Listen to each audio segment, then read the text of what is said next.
सुप्रभात विद्यार्थियों।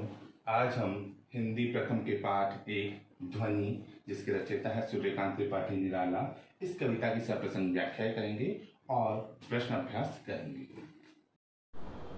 विद्यार्थियों, आज हम पाठ एक ध्वनि कविता के भावार्थ और प्रश्नोत्तर करेंगे। सबसे पहले हम पहला भावार्थ, अभी न होगा मेरा अंत, अभी अभी ही तो आया है, मेरे वन में मृदुल वसंत, अभी न होगा मेरा अंत। हरे हरे ये पात, डालियाँ कलियाँ को मलगात, मैं ही अपना स्वप्न मृदुल कर, फेरूंगा निद्रित कलियों पर, जगा एक प्रत्युष मनोहर। इन पंक्तियों की हम सप्रसंग व्याख्या करेंगे। तो सबसे पहले हमें पहले दूसरे शब्द और शुरू के पहले दूसरे शब्द और आखिर के पहले दूसरे शब्द को लिखना है। सप्रसंग, सप्रसंग में बच्चों देखिए संदर्भ और प्रसंग शामिल होता है।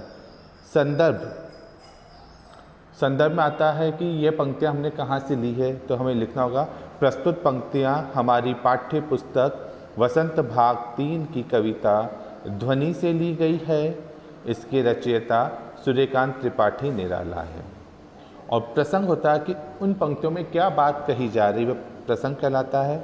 तो प्रसंग इसमें यह है, प्रस्तुत पंक्तियों में कवि नींद से अलसाई कलियों के प्रतीकात्मक रूप में नवयुवकों को जगाने का वर्णन कर रहे हैं। अब हम इसकी व्याख्या समझते हैं। ये व्याख्या आपको अपनी कॉपी में लिखनी है। प्रस्तुत पंक्तियों में आत्मविश्वास से युक्त कवि कहते हैं कि उनका अंत अभी नहीं होगा, क्योंकि अभी अभी उनके जीवन के अमृत रूपी वन में वसंत रूपी यौवन आया है। अतः उनका अंत अभी नहीं होगा। उनके जीवन में एक नए उत्साह और जोश का आगमन हुआ है और फिर से वसंत ऋतु में चारों तरफ फूलों की भरमार और खुशबू फैली है, जो कि सुंदर लगती है। अतः अभी उनका अंत नहीं होगा। यही कारण है, जैसा कि अभी जोश और उत्साह की अधिकता है, तो यह जोश और उत्साह अभी कुछ दिन और ठहरेगा और कवि कहते हैं उनके जीवन का भी अंत नहीं होगा। कवि प्रकृति का वर्णन करते हुए कहते हैं कि चारों ओर वृक्ष हरे भरे हैं, पौधों पर कलियां खिली हैं जो अभी तक सो रही है। कवि कहते हैं, मैं सूर्य को लाकर इन अलसाई कलियों को जगाऊंगा। कवि अपनी पंक्तियों के माध्यम से कहना चाह रहे हैं कि निराश और ज़िंदगी से जो हारे हुए लोग हैं, उनको वे जीवन दान दूंगा। कवि कहते हैं कि यह युवा पीढ़ी में नई प्रेरणा और उत्साह का संचार करेंगे और उन्हें जगाएंगे। जिस प्रकार सूर्य के आने से प्रकृति में एक नया जोश और उत्साह छा जाता है, चारों ओर हरियाली और फूलों की नई खुशबू फैल जाती है। अब हम दूसरी व्याख्या को समझेंगे। इसकी व्याख्या को आपको कॉपी में करना है। पुष्प पुष्प से तंद्रालस लालसा खींच लूँगा मैं, अपने नवजीवन का अमृत सहर्ष सींच दूंगा मैं, द्वार दिखा दूंगा फिर उनको, है मेरे वे जहाँ अनंत, अभी न होगा मेरा अंत। इसकी व्याख्या, प्रस्तुत पद्यांश में कवि प्रकृति के द्वारा निराश और हताश लोगों के जीवन को खुशियों से भरना चाहते हैं। वे कहते हैं, मैं एक एक फूल से आलस्य को खींच लूँगा, अर्थात मैं आलस में पड़े युवकों के मन में नए जीवन का अमृत प्रसन्नता से भर दूंगा। कवि प्रकृति के द्वारा निराश हताश लोगों के जीवन में खुशियाँ भर देना चाहते हैं। कवि यह कार्य खुशी खुशी करना चाहते हैं और हर युवा जाति के भीतर एक नया जोश भर देना चाहते हैं, जिससे प्रत्येक मानव सुखमय जीवन जी सके। अर्थात मनुष्य को जीवन जीने की कला सिखाना कवि चाहते हैं, ताकि वे प्रसन्नतापूर्वक अपने जीवन में आए दुखों से पार हो सके और साहसपूर्वक जीवन जी सके। दूसरे पैराग्राफ में देखिए, कवि का ये मानना है कि युवा पीढ़ी अब अपने आलस को दूर कर अगर परिश्रम करेगी तो वे स्वर्ग को भी पा लेंगे। जो ईश्वर को प्राप्त कर लेता है उसका अंत नहीं होता है। इसका अर्थ यह है, जो जीवन की वास्तविकता का आनंद उठाते हैं वे खुशी खुशी हर मुश्किल से पार पाते हैं। उसका अंत कभी नहीं हो सकता।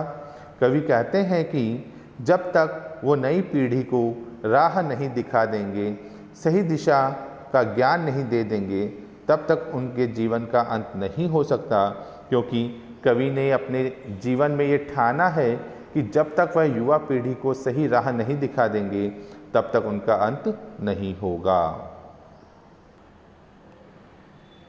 बच्चों, अब हम इस पाठ के प्रश्न उत्तर अपनी कॉपी में करेंगे। पहला प्रश्न है, कवि को ऐसा विश्वास क्यों है कि उसका अंत अभी नहीं होगा? तो उसका उत्तर है, कवि को ऐसा विश्वास इसलिए है क्योंकि अभी उसके मन में नया जोश व उमंग है। उसे अभी काफ़ी नवीन कार्य करने हैं। वह युवा पीढ़ी को आलस्य की दशा से उबारना चाहते हैं। प्रश्न 2, फूलों को अनंत तक विकसित करने के लिए कवि कौन कौन सा प्रयास करता है? तो उत्तर है इसका, फूलों को अनंत तक विकसित करने के लिए कवि उन्हें कलियों की स्थिति से निकालकर खिले हुए फूल बनाना चाहता है। कवि का मानना है कि उसके जीवन में वसंत आया हुआ है, इसलिए वह कलियों को हाथों के वासंती स्पर्श से खिला देगा। वह फूलों की आँखों से आलस्य हटाकर उन्हें चुस्त व जागरूक करना तथा अपने नवजीवन के अमृत से सींचना चाहता है। प्रश्न 3, पुष्पों की तंद्रा और आलस्य दूर हटाने के लिए क्या करना चाहता है? तो कवि पुष्पों की तंद्रा और आलस्य दूर हटाने के लिए उन पर अपना कोमल हाथ फेरकर उन्हें जगाना चाहता है। वह उन्हें चुस्त, प्राणवान, आभावान व पुष्पित करना चाहता है, ताकि वे वसंत के सौंदर्य को और भी मनोहारी बना दें। कवि नींद में पड़े युवकों को प्रेरित करके उनमें नए उत्कर्ष के स्वप्न जगा देगा, उनका आलस्य दूर भगा देगा तथा वह उनमें नए उत्साह का संचार करना चाहता है। प्रश्न 4, वसंत को ऋतुराज क्यों कहा जाता है? आपस में चर्चा कीजिए। उत्तर, वसंत को ऋतुराज कहा जाता है क्योंकि यह सभी ऋतुओं का राजा है। इस ऋतु में प्रकृति पूरे यौवन में होती है। इस ऋतु के आने पर सर्दी कम हो जाती है, मौसम सुहावना हो जाता है। इस समय पंच तत्व अपना प्रकोप छोड़कर सुहावने रूप में प्रकट होते हैं।